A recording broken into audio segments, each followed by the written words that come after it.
How to search in saved pages on Samsung Internet Browser. Hello guys, in today's video I'm gonna show you how to search in saved pages on Samsung Internet Browser. First, open the browser and now just click these three lines here in the bottom corner, and after you click on it, click saved pages,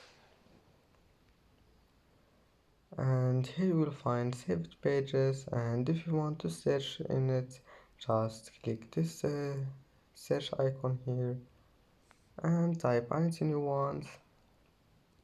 And that's it for today's video.